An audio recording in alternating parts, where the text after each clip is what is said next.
Outside, Kuai's just passed by and saw, immediately rushed in and pushed Kento away. Everyone discovered this scene and started gossiping about their love triangle. Kuai's also admitted that he likes her, but she thought that because he was too kind, he was just pitying her and said that. Kuai's confessed his feelings, but the female lead was too stupid to understand, making him disappointed and leave.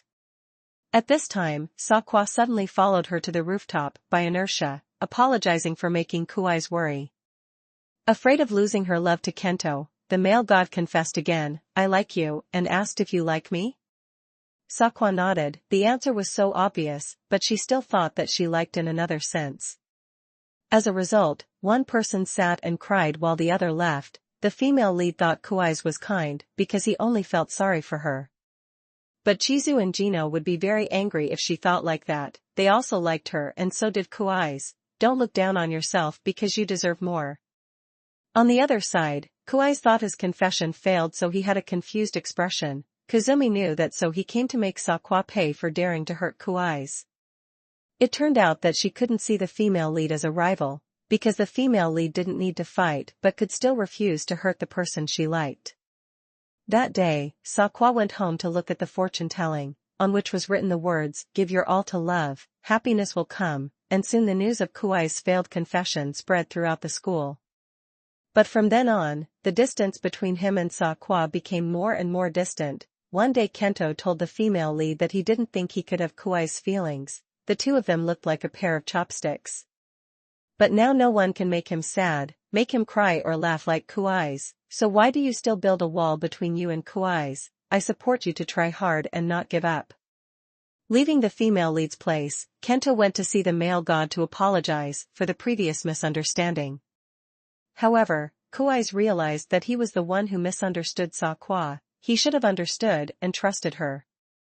On the other side, the female lead also began to realize the importance of expressing her wishes. It was clear that she had never given Kuai's any signals. When they met, Kuai's quickly apologized first for being selfish and only thinking about himself, while Sa told him everything she had received from Kuai's. Then she ended it with a thank you because he had awakened many new emotions in her. Right at this moment, Kuai's pulled the female lead into his arms and said, "I love you, our feelings are the same, right?" The two began to enter a relationship that was more than friendship, less than love. The female lead happily showed off and asserted her sovereignty to her rival. At first, Kazumi seemed unhappy, but after a while, Kazumi thanked the female lead, because thanks to her, he dared to confess to Kuai's. Even though she was rejected, she still felt satisfied. Since seeing Sa through her and Kuai's holding hands happily, everyone was happy and blessed them. The couple's first handshake was quite shy but also romantic. The student love was extremely innocent, but when their parents discovered it, they were still surprised. Kuai's quickly and politely greeted Sa's parents through her and asked for his permission to be very serious about this relationship. Recently, seeing Sa through her happier than before, her father also supported her. Her father's words made them feel more confident, and they became closer every day. In the quiet library, the two of them were planning to make a bowl of rice for each other, but Jino unexpectedly appeared and ruined the romantic atmosphere. After that, they also awkwardly cleaned up and went home. Kuai's felt troubled because he wanted things to progress slowly. Unable to control himself, he decided to keep his distance from his girlfriend. Seeing Kuai's cold and indifferent attitude, the female lead started to worry and took the initiative to hold his hand, but unexpectedly he pulled his hand back. Once again, Sawako fell into a state of confusion, not knowing what to do. She could only blame herself for perhaps not being good.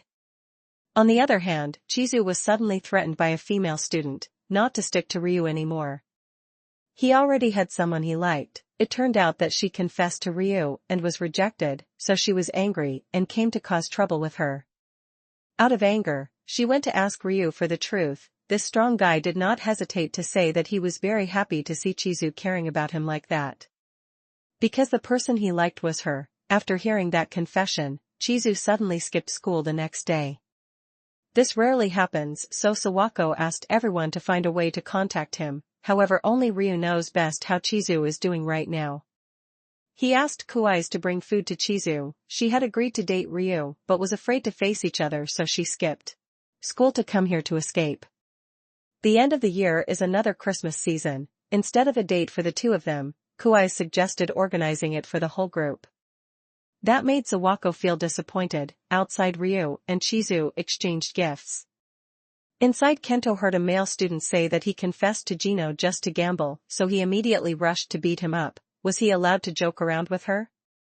Although Gino had rejected the confession, why did she still feel disappointed? She cried and ran outside, asking herself, why did she only attract such bad boys? At this moment, Kento hugged Gino tightly and said, if you've never loved anyone, love me, I promise to treat you well. Meanwhile, Sawako wanted to be alone with Kuwais. When she returned, she remembered what he said last Christmas. She closed her eyes and waited for something from her boyfriend. But he was scared and avoided me. That's just in the movie. In real life, meeting me was over from the first episode. Sawako was both angry and disappointed. You're a liar. She asked about Kuwais' feelings for her again. Now he knows what he needs to do to please his girlfriend.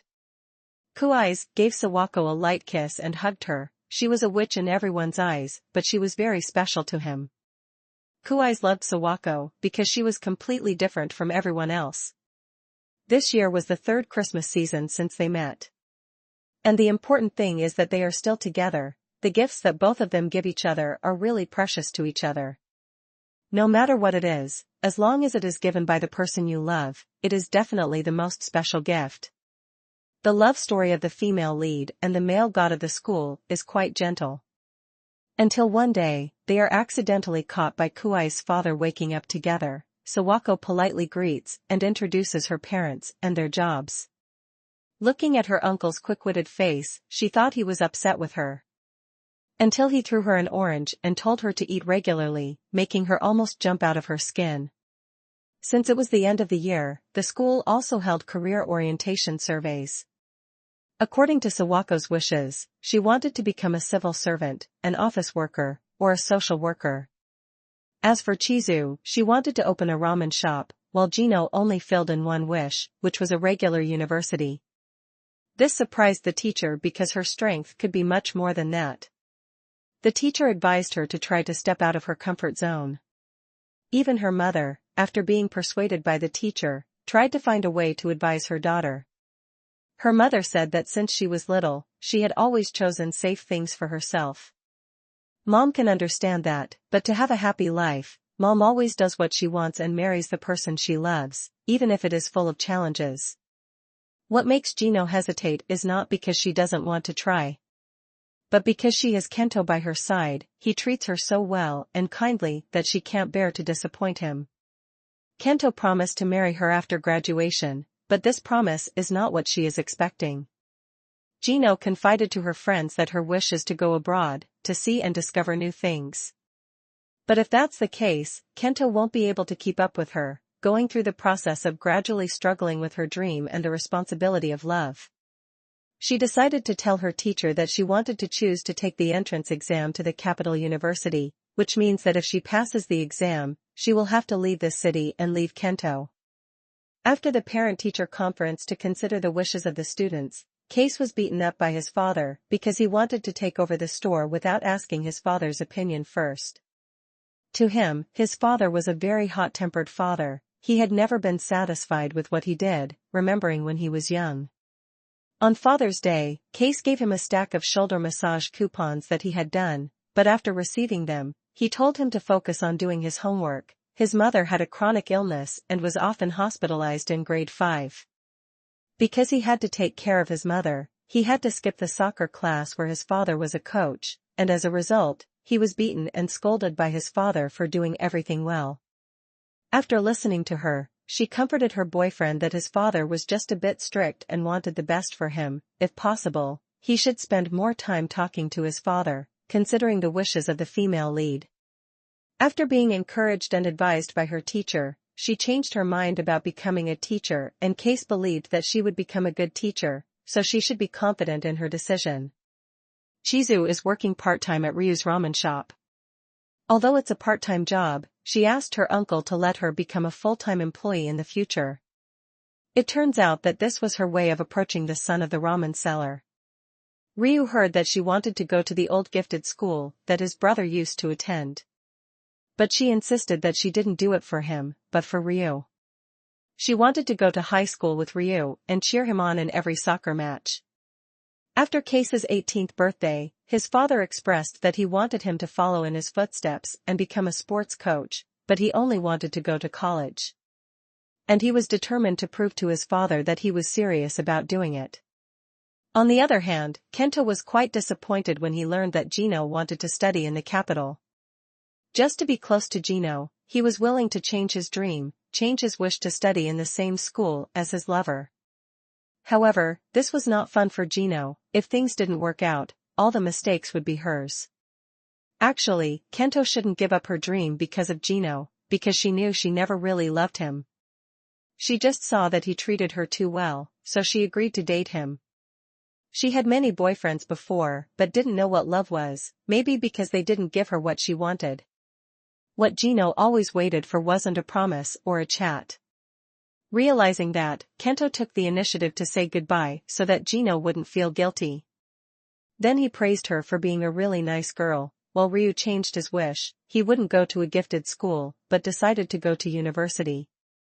This surprised Chizu. She was so sad that she cried and begged him not to go, but she didn't know that the change was also because Ryu wanted the best for her.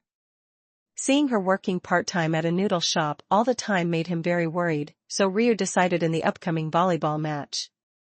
If he won, he would go to a gifted school. If he lost, he would go to university, to have a more stable future. The day Ryu went to the field, Chizu was absent, because she didn't dare to face the truth. However, at the last minute, she tried to check the scoreboard of the match and saw that Ryu's team was about to lose, so she ran to the pier and shouted loudly, asking Ryu to try his best to win. However, the result was not as expected. Ryu accepted to end his baseball career here. Chizu came to see her, both comforting and regretful because the two were about to part. Suddenly, Ryu gave her a kiss, promising to return soon to take over the ramen shop with her. That day, Kei's mother was working in the kitchen when she suddenly became dizzy. Kei's mother felt like she was being scolded by her father. "Don't worry about Mom, leave it to Dad. Just focus on what's most important to you." Because Mom had to go to the hospital, he asked Sawako to come to the house to cook for the two of them. At that moment, the high school girl was no different from a real housewife. After eating, she and Kei's brought flowers to visit her mother. With the stubborn personalities of father and son, the mother knew that there was a difficult problem between them. Dad was a strict person. So sometimes his conversations caused misunderstandings, so she revealed a secret to him in the first drawer of the cupboard. Case curiously opened it and found that the massage voucher was still there. It turned out that although his father had not said anything all this time, he had secretly kept it like a treasure. Case told his father that he had a good reason to become a sports coach. Because the teacher had introduced him to a plan that when he followed his heart, the choice he made was to follow his father's path. But besides that, he also wanted to take over the shop for his mother, so after graduating from university, he would do those things one by one. This time, seeing that his son seemed determined, his father had no choice but to accept. The old man asked him if his massage certificate was still valid. So the first massage ticket was used. In the end, Sawako decided to go to a vocational training university. It was difficult to make this decision because her school and Kei's school were in two different places. If so, they would have to stop seeing each other for a while to focus on their studies. The young couple did not put pressure on each other. On the contrary, they sympathized and understood each other, willing to wait for each other until they returned successfully. At this time, Gino realized that the advice of the homeroom teacher was exactly what she needed. Every time she interacted with him, she felt an indescribable emotion. She probably did not realize that she liked him until her friends questioned her. According to her explanation, it was because the homeroom teacher knew what was really good for her, giving her advice and frank comments that her previous boyfriends did not. Thanks to her hard work, Gino finally passed the entrance exam to the capital university. The first person she went to brag about was her homeroom teacher. Unexpectedly, he had been waiting for her all day just to hear the news. "It's great that you passed." Gino took the opportunity to confess to him. This was the first time she felt her heart so clearly. However, due to the age gap, the teacher refused and advised her to focus on self-development. After that, the teacher kept his promise and gave her a small gift to congratulate her on passing the university she wanted. In addition, Case also received the acceptance letter. It seemed that everyone had fulfilled their obligations well. After the graduation ceremony, Kazumi suddenly came to apologize to the female lead for what happened in 10th grade. The female lead was also very forgiving and was willing to forgive everything. The teacher training school that Sawako registered for the entrance exam had the latest results, making everyone wait impatiently. As soon as the results came out, Sawako went to the notice board and discovered that Kazumi was there too. It turned out that the two of them had the same dreams and aspirations. Even the results of the entrance exam to the Japanese language teacher training class were the same. The two former rivals now became schoolmates, happily hugging each other as if they found themselves inside the other. That day, Gino dragged a suitcase to get on the train to leave the city but was caught by Chizu and Sawako. Leaving without saying anything was not good friends. Let them see him off for a while. Gino was afraid that this moment of separation would make her cry and smudge her makeup, so she secretly left. After saying goodbye to Gino, Sawako went back to look at their commemorative photos. This was truly the most beautiful and memorable moment of her school years. Since Kei had grown up, he also moved to another house, needed to arrange many things, so he called Sawako to help. The girl who was once called a witch by everyone has now become a more confident and mature young woman with her hair neatly tied up and an apron. After cleaning up together, they had lunch together. The lunch box was prepared by Sawako herself. The two of them looked like a newlywed couple. Sawako was quite worried because she knew that her boyfriend was very attractive. If she wasn't by his side when he went to college, he would probably be surrounded by many girls. To reassure Sawako, Kei gave her a ring, tried it back and forth, and finally only fitted on her ring finger. She was embarrassed to take it off, but Kei stopped her because that was what he wanted. I went to Kei to see Sawako off for a while, but she was reluctant to leave. After the hug on the bridge, Sawako expressed that she didn't want to go home. So she decided to call her mother to ask for permission not to go home today. That night, the two of them slept in the same bed, but only Kei slept while Sawako stayed up looking at his face until morning. Chizu came to see Sawako off, followed by Ryu. No matter how close friends are, in the end, each person still chooses their own path. No one can lose their own dreams for someone else. Chizu really wanted to use a smiling face to say goodbye to Ryu, but in the end, he couldn't help but shed tears. Ryu still had that cold face, but she knew that deep inside this guy was a heart that was both strong and warm. After all, it was Sawako's turn. The female lead Chinchu said goodbye to her parents and promised to live a good life. Thanked her parents for giving her the best things in the past 18 years. She carried her luggage to the car. On this side, Case had already made a spare key and sped off. The train arrived and Sawako was about to leave when Case appeared in time. He handed Sawako a handwritten letter and ran after her to watch her for a while. On the train, the female lead took out the letter to read. Attached was Case's house key. He saw her as a part of his life, an indispensable other half of his life.